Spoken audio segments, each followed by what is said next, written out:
എനിക്ക് മനസ്സിലായില്ല. ഞാനിങ്ങനെ ഇരിക്കേണ്ട ഒരു നനഞ്ഞ കോഴിയെ പോലെ കസേരയിൽ ഇരിപ്പുണ്ട്. അപ്പൊ ഇങ്ങനെ തിരിഞ്ഞു വന്നു കഴിഞ്ഞപ്പോ അയ്യോ ഇത് ആരാ ഇരിക്കണേ, എനിക്ക് കണ്ടിട്ട് മനസ്സിലായില്ലല്ലോ, ഇതെങ്ങനെ ഇത്രയും ഇങ്ങനെ ഒരവസ്ഥയിലേക്ക് വന്നേ എങ്ങനെയാണ്? കഴിഞ്ഞ മാസം കണ്ടപ്പോ ഇത്രയും ഇങ്ങനെ ഒരു ഇതില്ലായിരുന്നല്ലോ. അങ്ങനെ നോക്കി കഴിഞ്ഞപ്പോ എന്റെ കയ്യിൽ ഇങ്ങനെ കയ്യും കാലൊക്കെ പൊട്ടി ഒഴുകിക്കൊണ്ടിരിക്കുക. അപ്പൊ ഇതിന് മെഡിസിൻ ഒന്നും ചെയ്യുന്നില്ലേ? എനിക്ക് അറിയാവുന്ന ലോകത്തിൽ ചെയ്യാവുന്ന എല്ലാം ചെയ്തു. ഹോമിയോ, യുനാനി, സിദ്ധ, അങ്ങനെ കുറെയൊക്കെ ചെയ്തതാണ്. ഇതൊന്നും മാറുന്നില്ല. ഇനിയിപ്പോ എന്നെ കൊണ്ടാണ് ഇത് പോവുള്ളൂ. അപ്പോഴേക്കും എന്റെ കണ്ണ് നിറഞ്ഞു. പുള്ളിക്കാരി പറഞ്ഞു അങ്ങനെ വിഷമിക്കണേ, നമുക്ക് ലോകത്ത് ദൈവം നമുക്കെല്ലാം ഉള്ളത് എല്ലാം തന്നിട്ടാണ് നമ്മളെ ലോകത്തിലേക്ക് വിട്ടത്. ഞാൻ 2 പേരെ വീട്ടിലേക്ക് വിട്ടിട്ട് എന്ന് ചോദിച്ചു. ഞാൻ അതിന് സമാധാനം ഒന്നും പറഞ്ഞില്ല.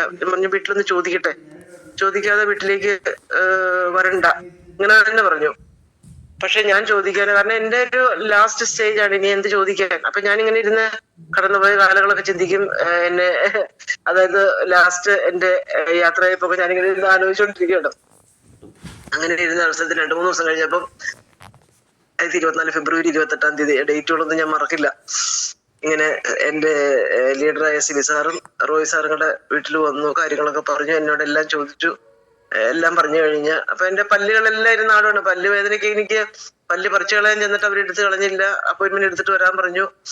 അങ്ങനെ വായിലൊക്കെ ഇങ്ങനെ അവിടെ ഇവിടെയൊക്കെ ഗ്രാമ്പ് കയറ്റിയിട്ട് വെച്ചോണ്ടിരിക്കുക. അതിങ്ങനെ കുറച്ച് കഴിയുമ്പോൾ തുപ്പിക്കളയും, അടുത്തത് കയറ്റും. അങ്ങനെ അപ്പൊ പല്ലുവേദന മുതലുള്ള പ്രോഡക്റ്റുകൾ ഏകദേശം ഒരു 25,000 രൂപയുടെ പ്രോഡക്റ്റ് ആണ് തന്നത്.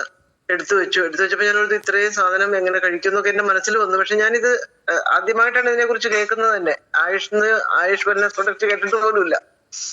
എടുത്തു വെച്ചു, എല്ലാം എഴുതി തന്നു. അപ്പൊ ഇടയ്ക്ക് സുജീഷ് സാറിനെ വിളിച്ച് അവര് അഭിപ്രായങ്ങളൊക്കെ തേടി പ്രോഡക്റ്റ് ഒക്കെ വെച്ച് കഴിഞ്ഞപ്പോ പോയി. ആദ്യം തന്നെ ഞാൻ പല്ല് തേച്ചു. വൈകുന്നേരം കിടക്കാൻ നേരത്തെ ഒന്നോടെ തേച്ചു. അങ്ങനെ ഒരു 1-2 ദിവസം കൊണ്ട് പല്ലുവേദന മാറി. എങ്കിലും ഈ കയ്യിലെയും കാലിലെയും ഒന്നിനും ഒരു കുറവില്ല. ഫെബ്രുവരി 1 ഞാനുണ്ടായ എന്റെ സ്വന്തം ഇടവപ്പള്ളിയിലെ പെരുന്നാളാണ്. അവിടെ പോയി അപ്പനും അമ്മയും മരിച്ചു പോയതാണ്. അവിടെ പോയി പ്രദക്ഷിണം പോയ സമയത്ത് ഞാൻ ശവക്കോട്ടയിൽ 4 മുറയിട്ട് കരഞ്ഞു. ആരുമില്ല, ഞാൻ മാത്രമേ ഉള്ളൂ. രാത്രിയില് കരഞ്ഞ ഞാൻ ഇനി നമുക്ക് മുകളിൽ വെച്ച് കാണാം, ഞാൻ യാത്ര പറയുന്നു എന്ന് പറഞ്ഞ് അവിടുന്ന് പോകുന്നു. കയറി വന്നത് എൻ്റെ ഒരു ഫ്രണ്ടും റിലേറ്റീവായ ഒരു ഫ്രണ്ടിന്റെ അടുത്തേക്കാണ് കയറി വന്നത്. പുള്ളിക്കാരി എന്നെ കണ്ടത് കെട്ടിപ്പിടിച്ചു കഴിഞ്ഞു. എന്ത് പറ്റി നിനക്ക്, എന്ത് പറ്റി, എന്ത് അവസ്ഥയിലായി, ഇങ്ങനെ ആദ്യമായിട്ടാണല്ലോ കാണുന്നത്. അവളോടും ഇങ്ങനെ പറഞ്ഞു പോന്നു. ഫെബ്രുവരി 1 ഇങ്ങനെ ഒരു സംഭവം. 2 വന്ന് പല്ലുവേദനയൊക്കെ മാറി. ഞാൻ ഈ പ്രൊഡക്റ്റ് എല്ലാം കഴിക്കാനായിട്ട് എടുത്തു വെച്ചപ്പോ ഹസ്ബൻഡ് എന്നോട് ചോദിച്ചു, ഇത്രയും ആയുർവേദ പ്രൊഡക്റ്റ് കഴിച്ചു കഴിഞ്ഞാൽ നിന്റെ കിഡ്നി അടിച്ചു പോകും. നിന്റെ ഈ ഒരു അവസ്ഥയിൽ ഇത്രയും താങ്ങാനുള്ള, ശരീരത്തിന് താങ്ങാനുള്ള കെൽപ്പില്ല, അതുകൊണ്ട് ഇത് കഴിക്കണമെന്ന് ചോദിച്ചു. പിന്നെ എന്തിനാ ഇത് വാങ്ങിച്ചു വെച്ചിരിക്കുന്നത്? കിഡ്നി അടിച്ച പോലെ എനിക്ക് 6 മാസമെങ്കിലും ജീവിക്കാൻ പറ്റും. ശ്വാസം മുട്ടലിൻ്റെ ഒരു ആശ്വാസം കിട്ടിയാല്. ശ്വാസം മുട്ടിയാൽ അടുത്ത ശ്വാസം മുട്ടൽ ഹോസ്പിറ്റലിൽ എത്തുന്നുള്ളതിന് ഒരു ഉറപ്പുമില്ല. കാരണം ഓക്സിജൻ ഇങ്ങനെ താണോണ്ടിരിക്കണം. 71 ലെവൽ വരെ വന്നു. അത് പിന്നെ ഇങ്ങനെ കൂടിക്കൊണ്ടിരിക്കുകയാണ്. അപ്പം പുള്ളി പറഞ്ഞു, നിന്റെ ഇഷ്ടത്തിന് വിട്ടേക്കണോ, കഴിക്കോ കഴിക്കാതിരിക്കോ. അപ്പൊ പുള്ളി ഡെസ്പായി. കാരണം ഒരു പ്രതീക്ഷയില്ലാത്തൊരവസ്ഥയായി. ഇനി ഇഷ്ടമുള്ളത് ചെയ്തോട്ടെ, ഇഷ്ടത്തിന് വിട്ടുകൊടുത്തേക്കാന്നുള്ള രീതിയിലാണ് പറഞ്ഞത്. അങ്ങനെ ഞാൻ ഇതെടുത്ത് കഴിച്ചു. Amazing amazing amazing. എനിക്കിപ്പോഴും ചിന്തിക്കാൻ പറ്റുന്നില്ല എങ്ങനെയാ റിക്കവറി ആയത്. എനിക്കിപ്പോഴും ചിന്തിക്കാൻ പറ്റുന്നില്ല. ദിനം പ്രതി എനിക്ക് ആരോഗ്യം വെച്ചു. എന്റെ വീട്ടില് എല്ലാം അവതാളത്തിലായിരുന്നു. ടോയ്ലറ്റിൽ പോണത് വരെ എന്റെ 2 കക്ഷത്തിലും കൈയിട്ട് എന്നെ ടോയ്ലറ്റിൽ കൊണ്ടിരുത്തും, തിരിച്ചുകൊണ്ട് കിടത്തും. കട്ടിലയിൽ ഒരു 2-3 സ്പൂൺ കഞ്ഞി കോരിത്തരും. ആ കഞ്ഞി പോലും എന്റെ വയറിന് ഹോൾഡ് ചെയ്യാൻ പറ്റാത്തൊരവസ്ഥയായിരുന്നു. കല്ല് കെട്ടി തൂക്കിയ ഒരു അവസ്ഥയായിരുന്നു. ആ അവസ്ഥയിൽ നിന്ന് ഞാൻ കയറി വന്നു. എന്റെ എന്താ പറയാ, ഒരു 22ാമത്തെ ദിവസം മുതൽ ഞാൻ ഓരോ ദിവസവും ഓരോ നിമിഷം എണ്ണിക്കൊണ്ടിരിക്കുകയാണ്. എന്റെ മുഴ പതുക്കെ ചുങ്ങാൻ തുടങ്ങി. ചുങ്ങി ഒരു ചെറിയ നെല്ലിക്ക വലുപ്പത്തിലായിട്ട് വൈറ്റ് റോസാപ്പൂവിന്റെ ദലങ്ങൾ പൊളിഞ്ഞു പോകുന്നത് പോലെ പൊളിഞ്ഞു പോയി. അവിടെ ഇങ്ങനെ റേഡിയേഷൻ ചെയ്ത കറുത്ത പാട് ഇപ്പോഴും ഉണ്ട്. കുറച്ച് കയ്യിലെല്ലാം പൊട്ടിയോടെല്ലാം എന്റെ കൈയാണ്. ഇത് ജസ്റ്റ് ഒരു സൈൻ മാത്രമേ ഉള്ളൂ. ഇപ്പൊ ഇത് എല്ലാം ഇങ്ങനെ പൊട്ടി, വെള്ളം ഇങ്ങനെ ചാടി, എവിടെ ഇരുന്നാലും ഇങ്ങനെ വെള്ളം ചാടിക്കൊണ്ടിരിക്കുന്ന ഒരു അവസ്ഥയിൽ ഇരുന്ന ആളാണ് ഞാൻ. എന്താ പറയാ, ഒന്നും പറയാനില്ല. ദൈവം എന്നെ ജീവിതത്തിലേക്ക് തിരിച്ചു കൊണ്ടുവന്നു. ആയുഷ് വെൽനസിന്റെ രൂപത്തിൽ വന്ന് എന്നെ സഹായിച്ചു എന്ന് എനിക്ക് പറയാറുള്ളൂ. എല്ലാ പ്രൊഡക്റ്റും, A to Z പ്രൊഡക്റ്റ് ഞാൻ കഴിക്കാത്ത സൈക്ലോവ, വുമൺ കമ്പാനിയൻ, ഇങ്ങനെ 1-2 പ്രൊഡക്റ്റ് മാത്രമേ കഴിക്കാത്തുള്ളൂ. ബാക്കി എല്ലാം 1 by 1 ആയിട്ട് മാറി മാറി കഴിച്ചുകൊണ്ട് ഇപ്പോഴും കഴിക്കുന്നുണ്ട്. 95 നിർത്തിയിട്ടില്ല. അതുപോലെ പുറത്തും കൊടുത്ത് എനിക്ക് ഒത്തിരി റിസൾട്ട് ഉണ്ട്. ഒത്തിരി റിസൾട്ട് എന്ന് പറഞ്ഞു കഴിഞ്ഞാൽ ഈ അടുത്തിടെ ഉണ്ടായത് കിഡ്നി സ്റ്റോണിന്, അതുപോലെ പ്രോസ്റ്റേറ്റ് ക്യാൻസറിന് ഹോസ്പിറ്റലിൽ നിന്ന് 0% എന്ന് പറഞ്ഞ അവര് സർട്ടിഫിക്കറ്റ് കൊടുത്തു, ഇനി നിനക്ക് ക്യാൻസർ ഇല്ല എന്ന് പറഞ്ഞിട്ട്. അത് 76 വയസ്സായ അപ്പച്ചനാണ്. പുള്ളി വളരെ വിഷമിച്ചാണ്, ഒത്തിരി നിർബന്ധിച്ചാണ് കഴിച്ചത്. ആ ഒരു റിസൾട്ട് കിട്ടി അവർ ഒത്തിരി സന്തോഷമായി. അതുപോലെ 25 വർഷമായി നടുവേദനയ്ക്ക് എന്റെ കസിന്റെ മകന്റെ ഭാര്യയ്ക്ക് കൊടുത്തു, അത് മാറി. അതുപോലെ അടുത്തിടെ ഉണ്ട് ഒരു റിസൾട്ട്. ഞങ്ങളുടെ അടുത്ത് 1/2 കിലോമീറ്റർ ദൂരത്തിലുള്ള ഒരു വീട്ടില് ഒരു സ്ത്രീക്ക് ബ്ലഡ് ക്യാൻസർ.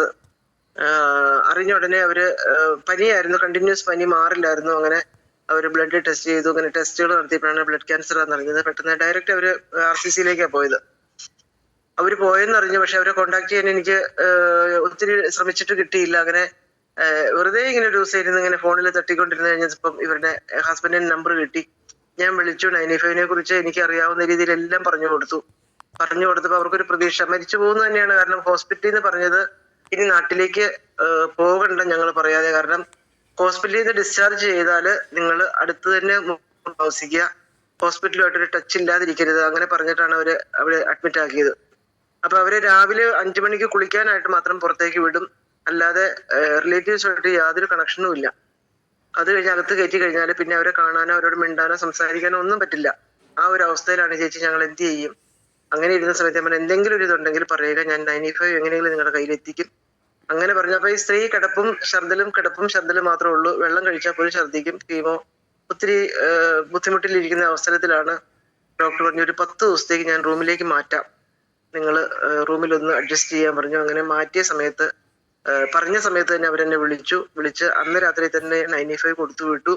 രാവിലെ 10 മണി ആയപ്പോഴേക്കും അവിടെ ചെന്നു. അവര് 95 ആദ്യം തന്നെ പൊട്ടിച്ചു കൊടുത്തു, വൈകുന്നേരവും കൊടുത്തു. പിറ്റേ ദിവസം രാവിലെ ഞാൻ വിളിച്ച് പറഞ്ഞു, മായയുടെ ഛർദ്ദിൽ നിന്നു, പുള്ളിക്കാരി എണിച്ച് നിൽക്കുന്നുണ്ട്, എണിച്ച് പതുക്കെ ഇരിക്കാനും ശ്രമിക്കുന്നുണ്ട്, ഛർദ്ദിൽ ഒഴിവായി. അങ്ങനെ ഒരു 5 ദിവസം കഴിഞ്ഞപ്പോൾ, അതായത് ഡിസംബർ 30-ാം തീയതി അവരുടെ ബ്ലഡ് ടെസ്റ്റ് ചെയ്തപ്പം അവരുടെ കൗണ്ട് 60,000-ൽ നിന്ന് 1,49,000-ലേക്ക് മാറി.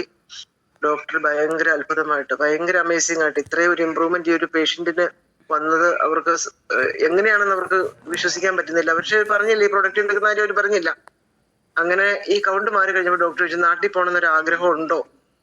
പറഞ്ഞു, നിങ്ങൾക്ക് ആഗ്രഹം ഉണ്ടെങ്കിൽ ഒരാഴ്ചത്തേക്ക് പോയി വരാം.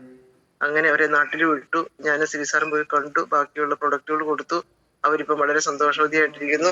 ഒരു പ്രതീക്ഷ അവരുടെ ജീവിതത്തിൽ കിട്ടുമെന്നുള്ള, അതാണ് എനിക്ക് ലാസ്റ്റ് കിട്ടിയൊരു റിസൾട്ട്. പിന്നെ മൈഗ്രെയിൻ, ഒത്തിരി പ്രശ്നങ്ങൾക്ക് പരിഹാരം കിട്ടിയിട്ടുണ്ട്, ഒത്തിരി റിസൾട്ട് കിട്ടിയിട്ടുണ്ട്. വേദന, അതുപോലെ പെഡലിന്റെ വേദന. ഇപ്പം ഇവിടെ ഒരു ദിവസം സുജീഷ് സാർ ഇരിക്കുന്ന സമയത്താണ് ഇവിടെ അടുത്തൊരു സ്ത്രീ കനാലിലേക്ക് ആട് തട്ടിയിട്ട് തലകുത്തി വീണ് ഇവിടെ തോളിന്റെ ഇവിടെ ഇങ്ങനെ ഒരു മുഴ പോലെ, ആ മുഴ കൊണ്ടാണ് വന്നത്. ചേച്ചി എന്താ ഇരിപ്പുള്ളതെന്ന് ചോദിച്ചു വന്നു. ഉടനെ തന്നെ ചാമ്പിത്തൈലും ഈ നോവേദന ജെല്ലും ഞാൻ ശരിക്കും ചൂടാക്കിയിട്ട് തേച്ചു കൊടുത്തു, വീട്ടിൽ തേക്കാനായിട്ട് കൊടുത്തു വിട്ടു.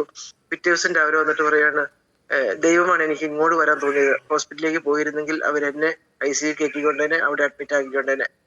ഇതാണ് എനിക്ക് ഇത്രയും പറയാനുള്ളൂ സാറേ. ഒത്തിരി പേർക്ക് പറയാനുണ്ടല്ലോ. എന്റെ അനുഭവങ്ങൾ ഇതാണ്. ഇപ്പോഴും നന്നായിട്ട് ശക്തമായിട്ട് ചെയ്തുകൊണ്ടിരിക്കുന്നു. സംശയത്തോടെ ആണെങ്കിലും ഇതിനകത്ത് വന്നു ചേരുന്നവർക്ക് റിസൾട്ട് കിട്ടുന്നുണ്ട് ഞാൻ കൊടുത്തിട്ട്. ദൈവം എൻ്റെ കൂടെ ഉണ്ട്. അതുപോലെ എനിക്ക് എൻ്റെ ഫാമിലിയിൽ നിന്ന് കിട്ടാത്ത സപ്പോർട്ട് എൻ്റെ ലീഡേഴ്സിൽ നിന്നും ഞാൻ പ്രൊഡക്റ്റ് കൊടുത്ത ആൾക്കാരിൽ നിന്ന് കിട്ടുന്ന സപ്പോർട്ടുകൾ വളരെ വലുതാണ്. വലിയൊരു ഫാമിലിയിലേക്കാണ് ഞാൻ വന്നത്. ഒത്തിരി സന്തോഷമുണ്ട് അതില്. എനിക്ക് എന്താ പറയണ്ടത്, ഒന്നും പറയാനില്ല. എല്ലാവരോടും നന്ദി മാത്രമേ ഉള്ളൂ. നന്ദി.